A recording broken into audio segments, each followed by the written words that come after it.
The Third Testament, Chapter 17, The New Way of Worshipping Elohim. The Evolution of Worship Services. How slowly mankind walks toward perfection in their worship of Elohim. Every time I come to you with a new lesson, it seems to you too advanced for your evolution. Understand that I give you an entire era to come to understand it and to integrate it into your lives. The victims that you offered upon the altar of YAH were received by him, but it was not the most adequate form to elevate your Ruach to the Father. It was then when I came to you as YAH to teach you the divine commandment which says to you, love one another. I say to you today that the lessons I taught you during the second era through the deeds of YAH have been altered at times and misinterpreted on others. For that purpose I have come, as I announced, to clarify my truth. My sacrifice in that period prevented the sacrifice of many victims, and I taught you a more perfect worship. My new manifestation of this period will allow mankind to understand that the symbolic forms should not be adopted without first analyzing their significance, since they are only a representation of my lessons. Prayer is the spiritual medium that I have inspired in man so that he may communicate with my divinity. That is why it manifests in you as a yearning, a necessity of the spirit, as a refuge in times of trial. Who does not know true prayer, does not understand the joys contained in it, and does not know the source of health and goodness to be found in it. They feel the impulse to speak to me and present their petitions, but lacking spirituality, they feel that the offering of sending up only their thoughts is so meager that they instantly look for something material to offer me, thinking that with that they will flatter me more. It is in this fashion that humanity has fallen into idolatry, fanaticism, rites, and external worship, drowning their spirits and depriving themselves of the blessed liberty of praying directly to their Father. Only when the pain is very intense, when the pain is at the limits of their human strength, does the Ruach, spirit, forgetting ceremony and knocking over idols, frees himself and arises to cry from the deep within, my Father, my Elohim. Do you see people occupied making war on one another in this materialistic time? Yet, I tell you, even in the middle of these wars, many men have found the secret of prayer, that which is born of the heart and comes to me as an urgent call, a protest, as a plea.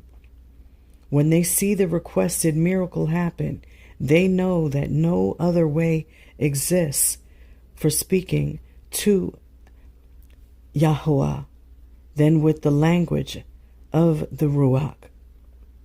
Prayers by rote, empty of devotion and amunah, faith. Oh, my children of all faiths, do not destroy the most notable sentiments of the Ruach or try to satisfy it with external practices and worships. Behold, if a mother does not have something material to offer her beloved and small child, she holds him against her heart, blesses him with all her love, smothers him with kisses, gazes at him tenderly, covers him with tears, but never does she try to deceive him with empty acts of love.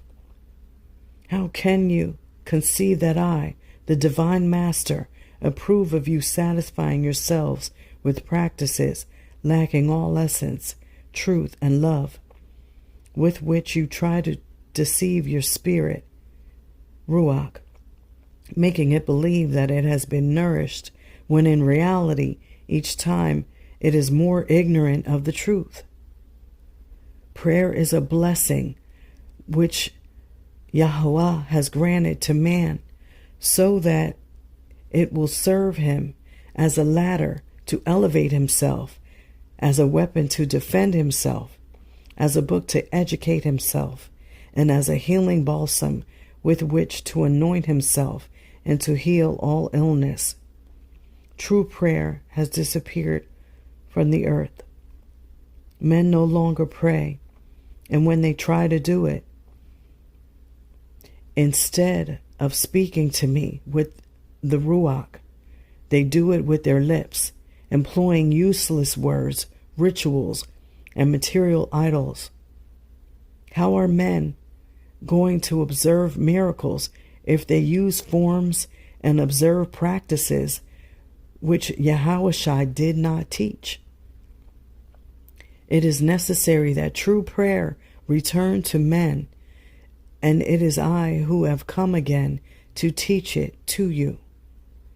Teach your brothers how to pray. Make them comprehend that it is their spirits, Ruach Oath, which must communicate with their Creator, that their prayers are almost always mere cries of the material form, an expression of their anguish, proof of their lack of faith, and of their mistrust or lack of obedience to me. Make your brothers understand that they do not need to mortify or lacerate their bodies to move my Ruach and awaken my pity or charity. Those who seek suffering or bodily penance do so because they do not have the slightest idea of which offerings are most pleasing to me, nor do they have any idea of the love and mercy of your Father. Do you think it is necessary for me to see the tears in your eyes or the pain in your hearts for me to have pity on you? To believe so would be to attribute to me hardness, insensitivity, indifference, and selfishness. Can you imagine these defects in the Yahuwah you love? How little care you have taken to know me. And it is because you have not educated your minds to think in accord with the Ruach. Leave the earth for a few moments today and come to me in Ruach. For many centuries, humanity has been mistaken in its manner of praying and has therefore not strengthened or illuminated the path of their lives with my love. For they have prayed with the senses and not with the Ruach. Idolatry, to which man is so inclined, has been like a poison that has not allowed them to taste the spiritual delights of inner prayer. How much misery men have dragged behind them simply from not knowing how to pray. And yet, my disciples, it is natural. What spiritual strength can a human being have to resist the trials of life if they do nothing to come closer to the source of life that exists in my Ruach? They seek me in the abyss and in shadows, even while they could elevate themselves to find me on the heights in the light. Oh, if the men of this time understood the power of prayer, how many superhuman works they would perform. But they live in a time of materialism in which they try to put even the divine in material form in order to be able to see it and touch it. true prayer. I bless those who pray, and the more spiritual the prayer, the greater the peace I make them feel. This you can understand easily, for he who needs to prostrate himself before images or objects to feel the divine presence cannot feel the spiritual sensation of the Father's presence in his heart. Blessed are they that have not seen yet believe. I said in that time, and again today, for he who closes his eyes to that which is of this world opens them to the spiritual. And he who has faith, amunah, in my spiritual presence shall feel and rejoice in it. For how long will this humanity deprive its ruach of the joy of feeling me in their hearts through direct prayer, or what is the same, by means of ruach to spirit prayer, until my light illuminates the lives of men, and they learn the truth and understand their errors. This is the time for prayer and meditation, but prayer free of fanaticism and idolatry, and of mediation that is serene and deeply immersed in my divine word. Every hour and every place can be appropriate for prayer and meditation. Never in my teachings did I tell you that there were places or times destined for prayer. Your ruach being greater than the world it inhabits, why confine me to such limited images and sights when I am infinite? The greatest reason for the earthly troubles and spiritual poverty of men is their imperfect form of prayer. It is for this reason that I tell you that this knowledge must reach all humanity. You do not always pray with the same preparation, and therefore you do not always experience the same peace or the same inspiration. There are times in which you succeed in becoming inspired and elevating your thoughts, and there are others in which you are completely indifferent. How could you always expect to receive my messages in the same form? You should educate your minds and even your bodies to cooperate with your ruach in moments of prayer. The ruach is always willing to communicate with me, but it requires the goodwill of the material body in order to elevate itself in those moments and to free itself of everything which surrounds it in its earthly life. Make an effort to achieve true prayer, because whoever knows how to pray carries in himself the key to peace, to health, to hope, to spiritual strength, and to eternal life. The invisible shield of my law protects him against all temptation and dangers. He will bear an invisible sword on his lips to defeat as many enemies as might block his path. A ray of light will light his way amidst the storms. A constant miracle will be at his reach whenever he needs it, whether for himself or for the good of his brothers. Pray, practice that sublime gift of the Ruach, for that strength shall be the one to move the life of men of the future, those who will be able to communicate with me from Ruach to Ruach, spirit. Parents will become inspired through prayer in order to guide their children. The ill will gain health through prayer. Heads of states will resolve their great problems seeking light with prayer, and the man of science also will receive revelations through the gift of prayer. Disciples, in the second era, my apostles asked me how they should pray, and I taught them the perfect prayer, which you call the Lord's Prayer, YAH's prayer.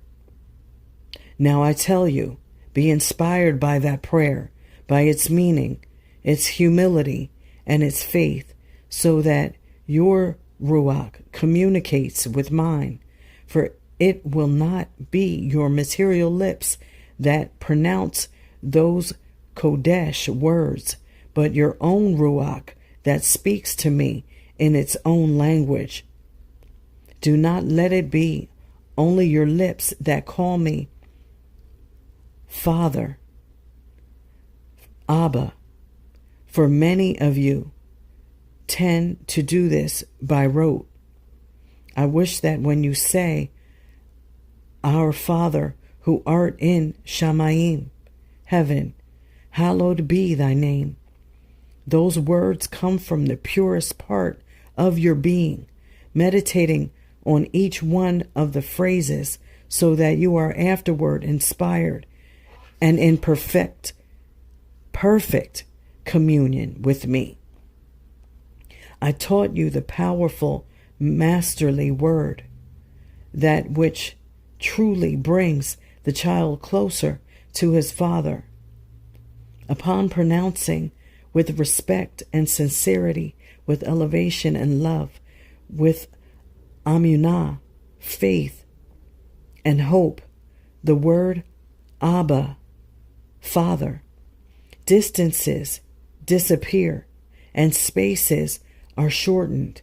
For in that instance of Ruach to Ruach communication, nor is Yahuwah far from you, nor are you far from him.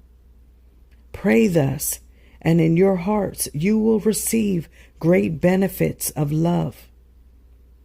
The 4 aspects of true prayer. Struggle to reach spiritual perfection. I have shown you the road to reach that goal. I have given you prayer, a weapon more powerful than any material one, so that you can defend yourselves from the trials on the road. But you will have the best weapon when you obey my law. What does prayer consist of? Prayer is petition, intercession, adoration, and contemplation. Each of the parts are necessary, and one springs from the other. For truly I tell you that petitioning means that man pleads with me to concede to him what he wishes to satisfy the yearnings that he believes to be the most important and healthiest of his life. Truly I tell you, my children, that the Father hears the petitions and gives to each one that which he most needs, as long as it is for his own good. But be careful about asking for that which is in opposition to the salvation of your Ruach. For those who ask only for material gifts, material pleasures, or earthly power are asking for chains for their Ruach. Material pleasures bring only suffering, not only in this world, but even after the transition to the spiritual world. For the influence of those material desires can reach even to that place, and on being unable to free oneself from them, one is tormented by those yearnings and wishes 1,001 times to return to the earth to be reincarnated and continue living materially. Therefore, my children, ask only for that which you really need, for the good of your Ruach. The second form of prayer, intercession, springs from love of one's neighbor, from the love that I showed you as master when I came to this world. Pray for your brothers, both near and far, for those in nations suffering the consequences of war, and those suffering the tyranny of temporary governments in this world. Prepare yourselves, O my children. Prepare your brothers and sisters, but also during the intercession, you must know how to ask, for it is the Ruach that is important. If your brother or sister, your parents, or your children are ill, pray for them, but do not insist that they stay in this life if that is not what the Ruach needs. Better to ask that their Ruach be free, that it be purified of its sufferings, and that the pain promote spiritual elevation. That is why the Master taught you in the second era to say, Father, your will be done. For the Father knows better than any of his children what the Ruach needs. The third form of prayer, adoration of the divine Ruach, Spirit, means the adoration of all that is perfect, for by means of that prayer you may unite with that perfection, with the love that embraces all the universe. In adoration, you may find the perfect state that each of you must achieve, and through adoration, arrive at the contemplation that, united to prayer, will bring you to unity with the divine Ruach, to the source of eternal life, to the source that day after day gives you the strength to come to the kingdom of the Father. In this way, you should pray, beginning with petition until arriving at contemplation. This is what gives you strength. When you are well prepared, you will struggle not only for yourselves, but also for your brothers to move along on this road. For you cannot achieve salvation for yourselves alone, but rather must struggle to achieve the salvation of humanity. Intimate and spontaneous prayer without words. My people, you now hear the voice of the Ruach HaKodesh, Holy Spirit, the spiritual manifestation of YAH through your understanding, not to reveal a new law nor a new doctrine, but a form that is more advanced, spiritual, and perfect to worship and communicate with Yahuwah. How many are there who hear my word, who have become great analyzers, and who nonetheless are not the best of my disciples in practicing my doctrine, and who do not fulfill the divine precept which tells you, love one another.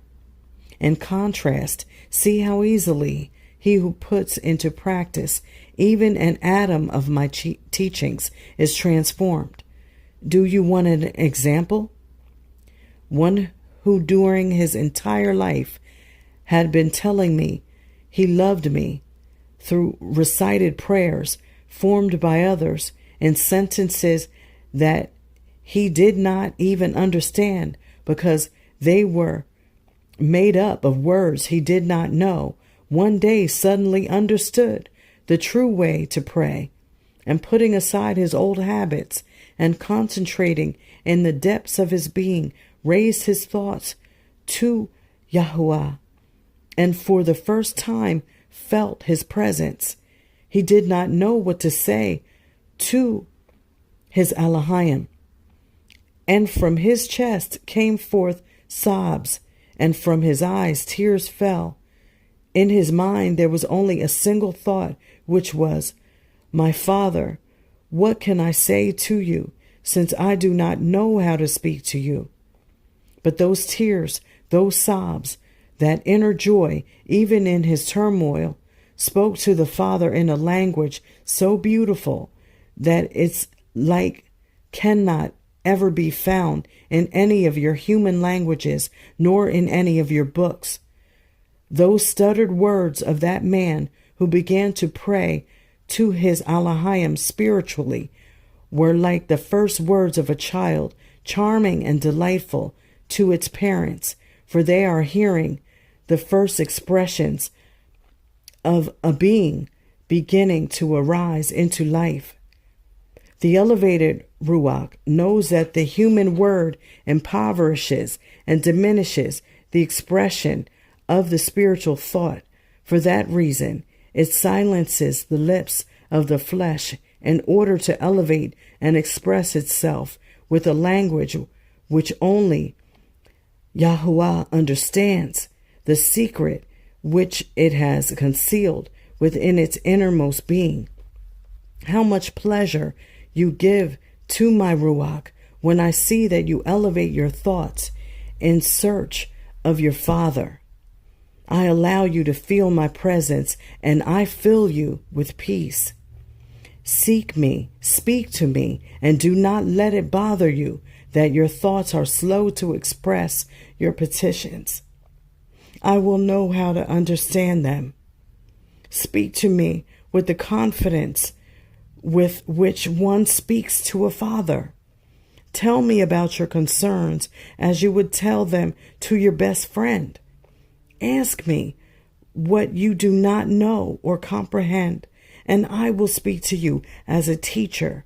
But pray so that at that blessed instant in which your Ruach elevates itself to me, you might receive the light, the strength, the blessing, and the peace which your Father grants you.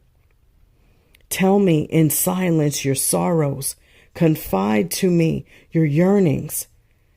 Though I know all, I wish you to learn to form your own prayer until you come to practice the perfect communication of your Ruach with the Father.